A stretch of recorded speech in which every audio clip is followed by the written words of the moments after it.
Good afternoon. Thank you for coming along today or watching later on. You won't be actually watching me because my video's decided it's not going to work. We did practice this. My name is Ellen Forsyth and I work as a consultant in public library services at the State Library of New South Wales.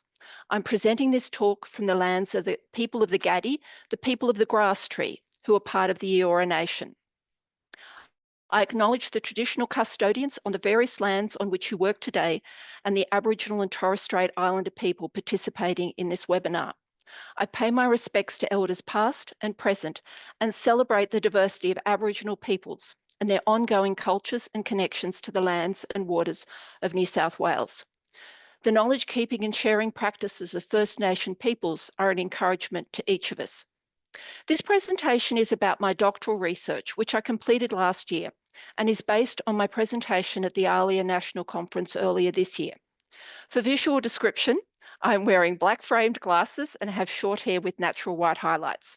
Please put any questions in the chat or Q&A, and I will answer them at the end.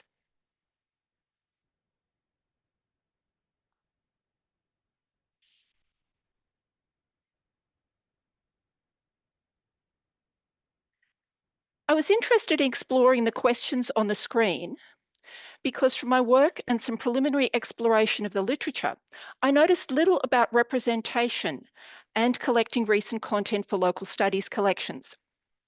Some of my work is with local studies staff, and there was little recent or contemporary content collecting being discussed.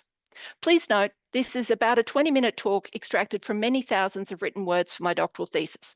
I have one paper just published and another under consideration, which will provide additional information.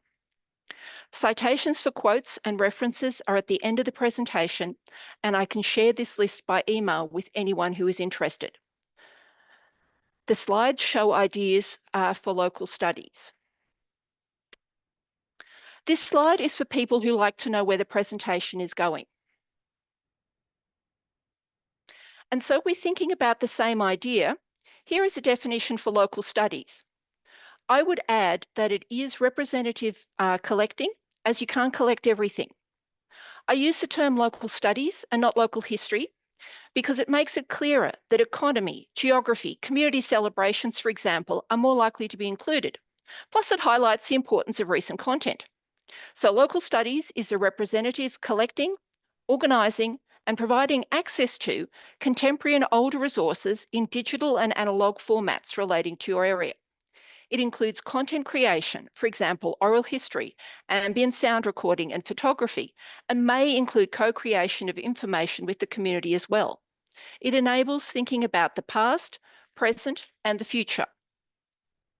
Research into local studies collections indicates that few Australian public libraries collect or create recent content for their local studies collections. And if they do, the recent content collections are comparatively small. The heading on this slide is inspired by Dr. Alexandra Delios and her recent book, Heritage Making and Migrant Subjects in the Deindustrialising Region of the Latrobe Valley. In this book, Dr. Delios looks at how the stories of culturally and linguistically diverse people are recorded, specifically in industrial areas which may no longer be industrial, like the Latrobe Valley, and where workers have moved away. This is what local studies could be about, privileging ordinary storytelling, as the stories of the ordinary have their importance. This photograph shows a library in Ukraine, which was being used to make camouflage nets. Damage has hit libraries, as well as many other places, hard.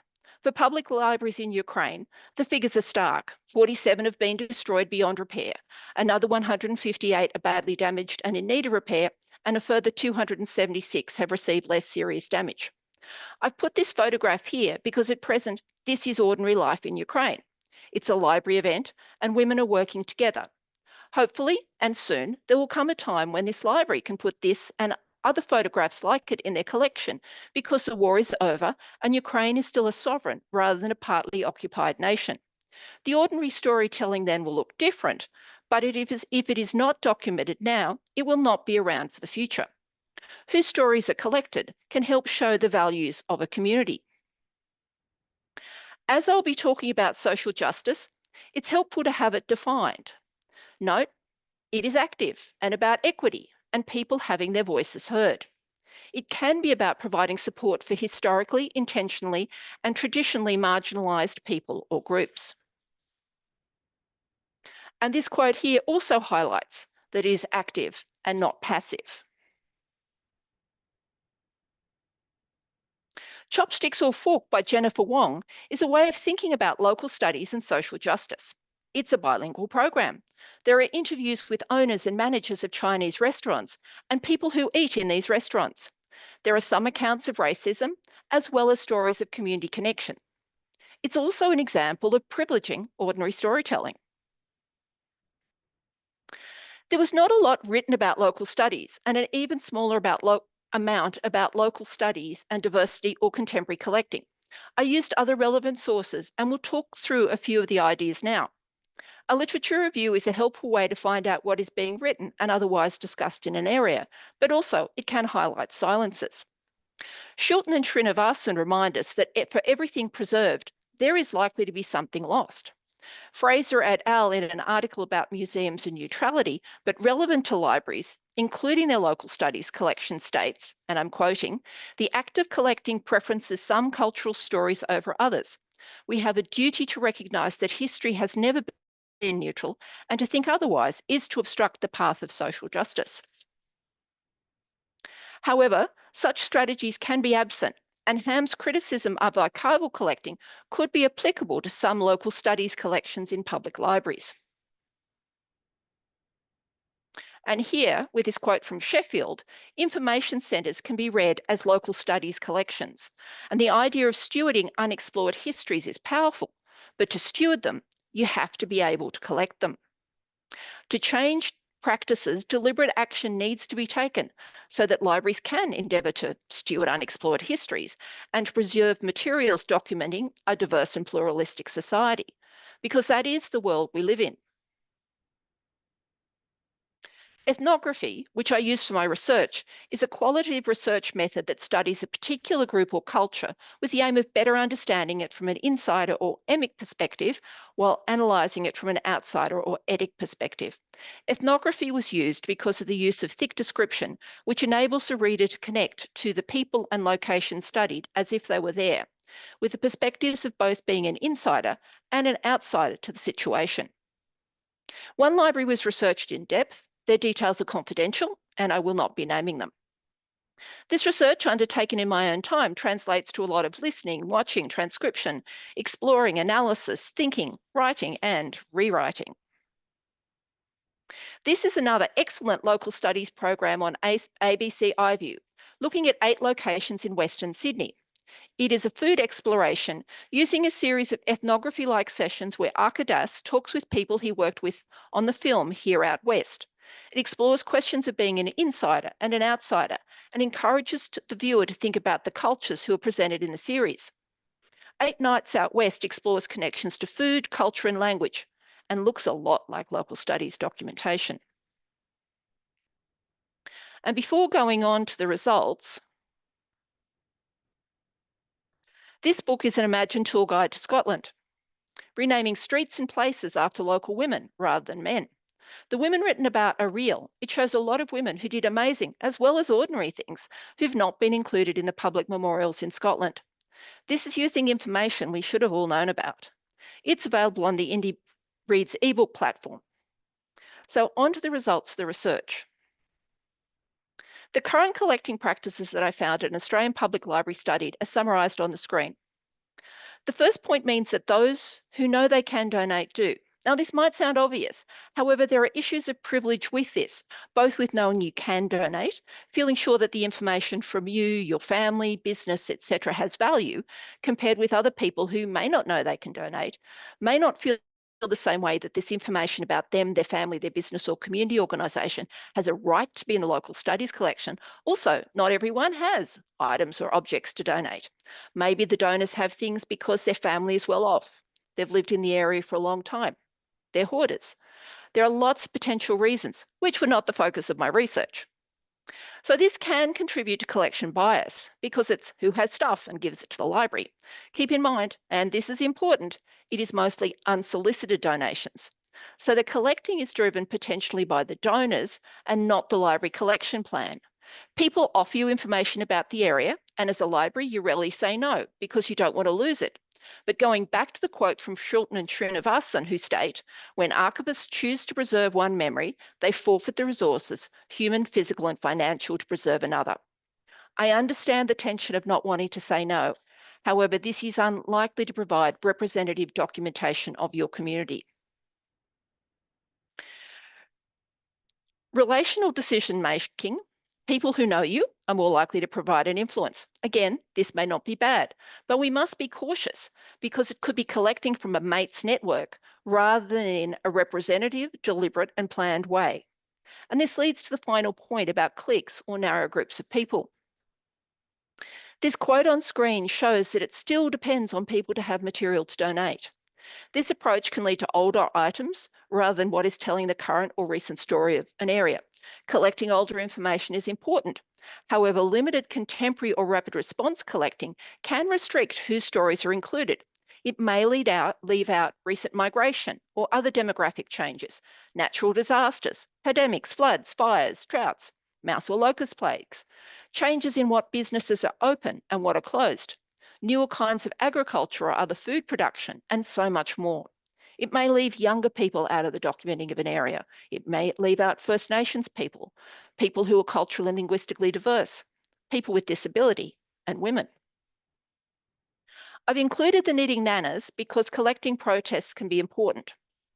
Sometimes to document your community, the library or council may need to be the ones documenting the community through photographs, oral history interviews, uh, with people of different ages and backgrounds, videos, ambient sound recording, zines and comics, and much more.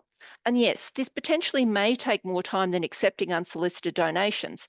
However, it is likely to do better at providing a representative record of your community and enable a social justice approach to collecting. Think about how the local studies collection in your public library, how 2024 so far is visible. What items have you added this year that tell the story of this year, or even last year, and not what happened decades ago? To be clear, it's not an either or approach. It is a many pathways approach for effective local studies collections. And there are other options to consider to help with thinking about these collections. The metaphor of mirrors, windows, and sliding glass doors, as written about by Dr. Rudine Sims Bishop, came because of research by several people, including her, into how likely children in the USA who were not white would be to see themselves represented in the stories they were reading. And the answers in the late 1980s and early 1990s was not very likely.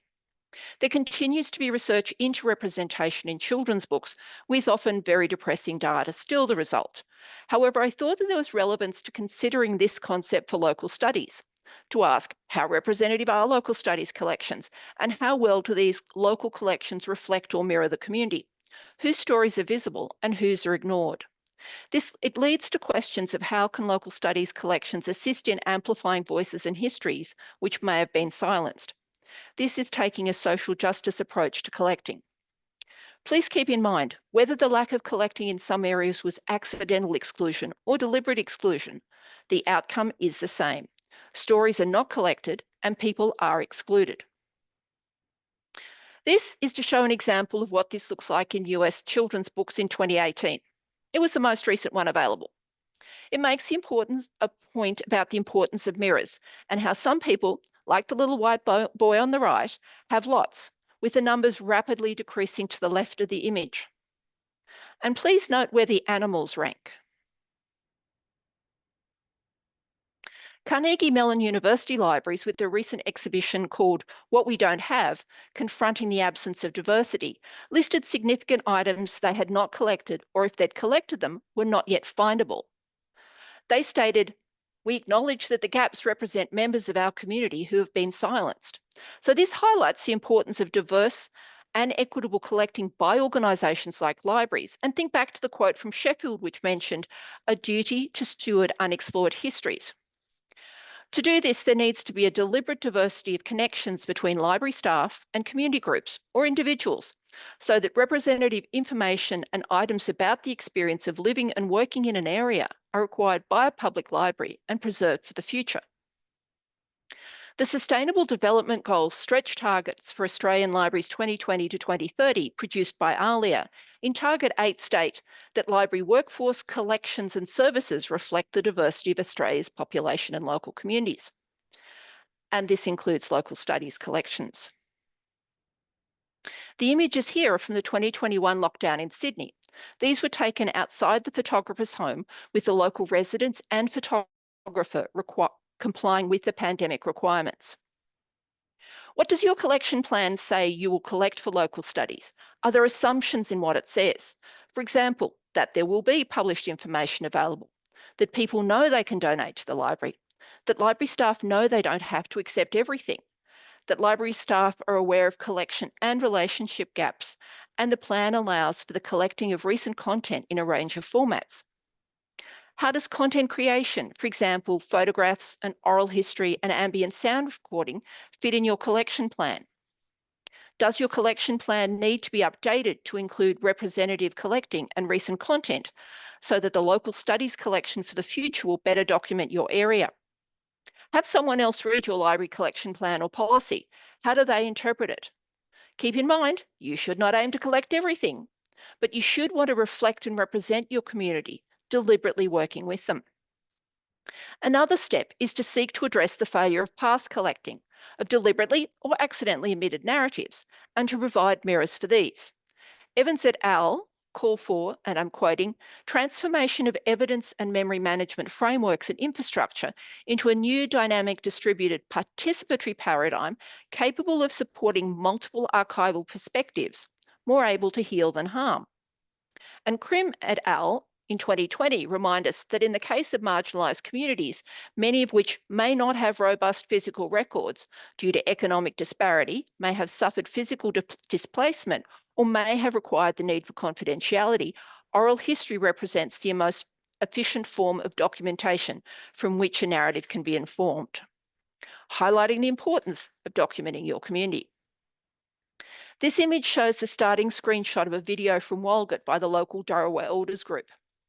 Denver Public Library recently undertook a diversity audit of their special collections, which equate to local studies collections. They explored racial identity, geographic location, sexual orientation, gender and sex identity, language of materials, religion, mental health, disability, and dates of creation. They also explored harmful cataloguing language, which was used to describe items in the collection. They state, "We embrace our duty to preserve an inclusive historical record." They undertook the diversity audit to explore how their special collections were representing the diversity of their community. Their findings included that most of the information about local First Nations people was not by them, but rather other people's perspectives of them.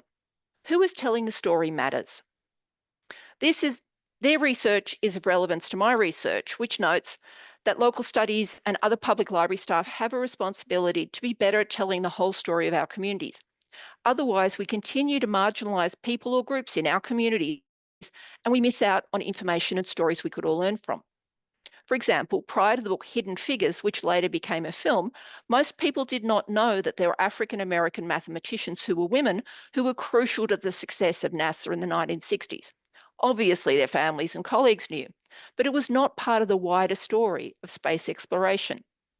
Dark Emu by Bruce Pascoe provides another example. Multiple narratives are to be encouraged, so we're not providing a single story.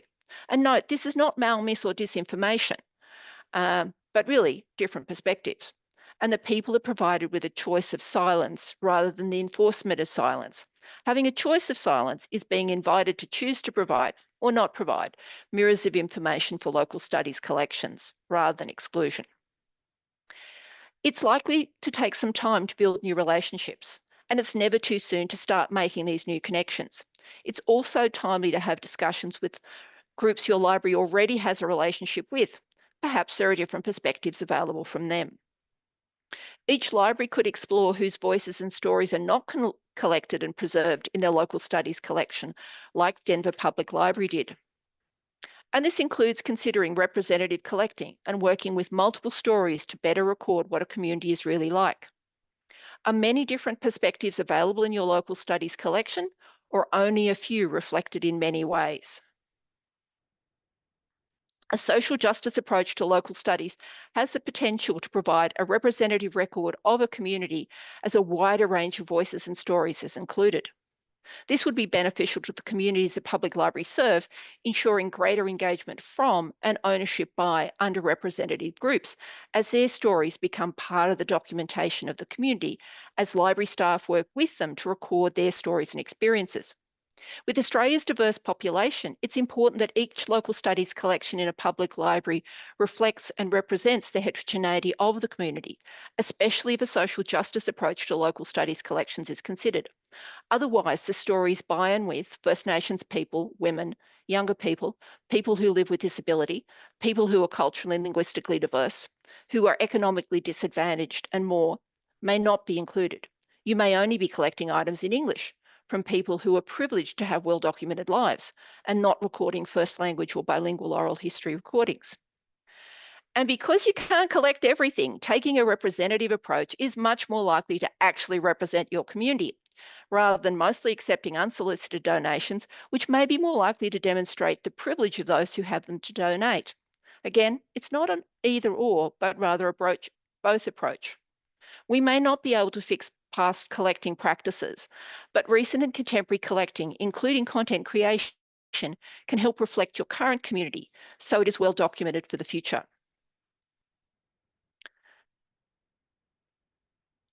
When a local studies collection does not represent the whole community the public library serves, it is collecting and preserving a biased account of that community. The bias could be unintentional or unconscious, but the outcome is not reflective of community diversity. I suggest going away with these 3 starting points, although I'd be interested to hear about them in question time. So again, think about what you've collected in 2023 and 2024. What does it say about your community now? As this will be the information available for the future. Make sure you are deliberately including your community in your local studies collection rather than excluding them. It can be a simple starting point. For example, making sure that women as well as men are interviewed for oral histories, that younger people as well as older people are included because of different perspectives by different times of life, and that those interviewed have varied cultural backgrounds. Deliberately including people rather than accidentally excluding them, because really it's not actually accidental exclusion. I have a full set of citations on later slides, but I'd suggest starting with these. Also consider how Backroads, The Secret Lives of Our Urban Birds, and even Bluey, all on the ABC, have relevance for local studies collections in different areas. And this is a reminder of the importance of being equipped to recognise, celebrate, and advocate for diverse communities. This photograph shows the Curry Knockout crowd in Dubbo, New South Wales, 1st of October 2015. The photograph is by Barbara McGrady and is in the collection at the State Library of New South Wales. I put it in as a reminder that items relevant to public libraries and their local studies collections may be in other libraries, as well as it matters who is doing the documentation. Barbara McGrady is the Gomeroi Gamilaroi Minya Murray Yina, for example. I've mentioned I have the citations on a Google Doc and can email them to you if you're interested. And if you've not watched Chopsticks or Fork and 8 Nights Out West, stream them as soon as possible. We may not be able to fix past collecting practices, but recent and contemporary collecting, including content creation, can help reflect the current community so it is documented for the future. Please put any questions in chat and I will answer them when I unshare my screen, or you can email or ring me.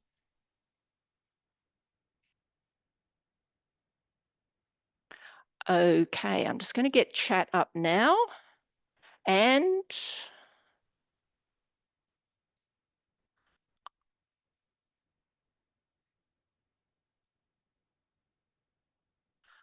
okay, so no questions. That's unexpected. But you know how to get in touch with me. I'll give a little bit of typing time in case people want to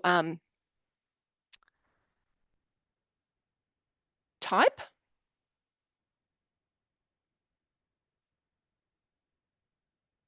Well, I think we can.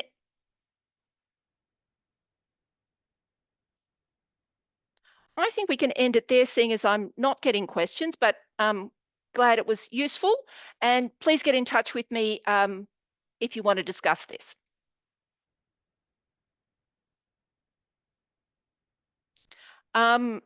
Yes, I could make copies of the slides available. You will need to email me your details.